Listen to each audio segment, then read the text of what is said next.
High court న్యాయవాది మొహిజుద్దీన్ హత్య కేసును పోలీసులు ఛేదించారు.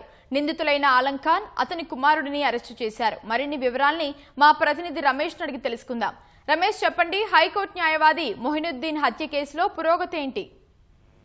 హైకోర్టు న్యాయవాది కాజా మొయినుద్దీన్ సంబంధించి హత్య కేసును పోలీసులకు ఛేదించడం జరిగింది. దీంట్లో సుఫారీ గ్యాంగ్ ద్వారా కూడా ఈ హత్య చేసినట్లయితే పోలీసుల దర్యాప్తులు అయితే వెలుగులోకి రావడం జరిగింది. దాంట్లో ఇప్పటికే కొంతమందిని పోలీసులు అధికారులు అనుమానితులను అయితే అదుపులో తీసుకొని విచారించడం జరిగింది. విచారణలో భాగంగా 25 లక్షలకు సంబంధించి మాత్రం ఇదంతా సుఫారీ గ్యాంగ్ తోనే అంతమందించాలని కూడా ఒప్పందం కుదుర్చుకున్నట్లయితే పోలీసుల దర్యాప్తు నిర్వహించడం జరిగింది. దీంట్లో టాస్క్ ఫోర్స్ పోలీసులు, తర్వాత హైదరాబాద్ పోలీసులు కూడా విస్తృతంగా గాలింపు చర్యలు చేపట్టడం జరిగింది. అనుమానితులను కూడా పోలీసులు అదుపులో తీసుకొని విచారించడం జరిగింది. దాదాపు వాళ్ళని అదుపులో తీసుకొని పూర్తి సమాచారం కూడా ఇప్పటికీ రాబట్టడం జరిగింది. కానీ ఇదంతా కూడా అతన్ని హత్య చేయడానికి ప్రధాన కారణం ఈ ఉత్సవం సంబంధించిన వివాదాలే ప్రధాన కారణం అని చెప్పి కూడా పోలీసులు ఆ కోణంలో కూడా దర్యాప్తు చేయడం జరిగింది. ఎవరైతే మృతుడు కాజా వాళ్ళ కుమారుడు ఇచ్చిన ఆరోపణలతో కూడా ఆయన కుమారుడు ఇచ్చిన స్టేట్మెంట్ ఆధారంగా కూడా పోలీసులు దర్యాప్తు అయితే కొనసాగించడం జరిగింది. ముఖ్యంగా వీరు దీంట్లో సుఫారీ గ్యాంగ్ సంబంధించి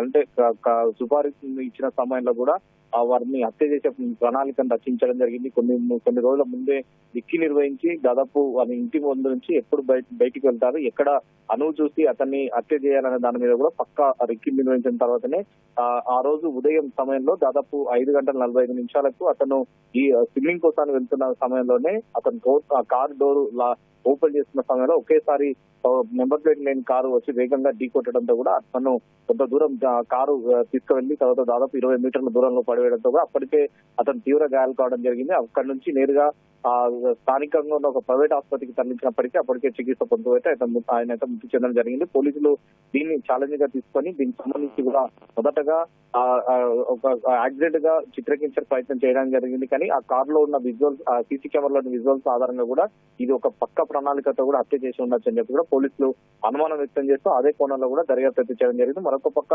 అతను మృతుని కుమారుడు కూడా ఇది పక్కగా ప్లాన్ చేసి హత్య చేశారని చెప్పి కూడా స్టేట్మెంట్ అంతా కూడా అధికారులు ఆ కోణంలో కూడా దర్యాప్తు చేయడం జరిగింది. దాదాపు వారం రోజుల సమయంలో కూడా ఈ కేసుని చాలా క్షుణ్ణంగా పరిశీలించి తర్వాత అనుమానితులను అదుపులో తీసుకొని విచారణలకు సంబంధించి కూడా పూర్తి సమాచారం ఇప్పటికే రాబట్టడం జరిగింది. ఈ రోజు సాయంత్రం 5 గంటల సమయంలో కూడా హైదరాబాద్ సిపి ఇటు దీనికి సంబంధించి కూడా మీడియా సమావేశం ఏర్పాటు చేసి పూర్తి వివరాలు వెల్లించే అవకాశం ఉంది. దీంట్లో మరి సుఫారీ గ్యాంగ్ ఎంతమంది ఉన్నారు, ఎంతవరకు ఇప్పటికే ఒప్పందం కుదిరించుకున్నారు, ఎంతవరకు డబ్బులు వీళ్ళు చెల్లించారని దాని మీద కూడా స్పష్టమైన ఆ వివరాలు అయితే సిపి అయితే వెల్లించింది. దీనిలో ముఖ్యంగా దేనికి కారణం, ఇది ఆక్స్ఫోర్డ్ భూముల వివాద కారణమా లేదా ఇతరతర అంశాల దాని మీద కూడా ఇంకా ఏదైనా జరిగి ఉండొచ్చు అన్నది కూడా పూర్తి స్థాయిలో వివరాలు అయితే హైదరాబాద్ సిపి ఈ రోజు సాయంత్రం 5 గంటలకైతే మీడియా సమావేశం ఏర్పాటు చేసి పూర్తి వివరాలు అయితే వెల్లించే అవకాశాలు అయితే ఉన్నాయి.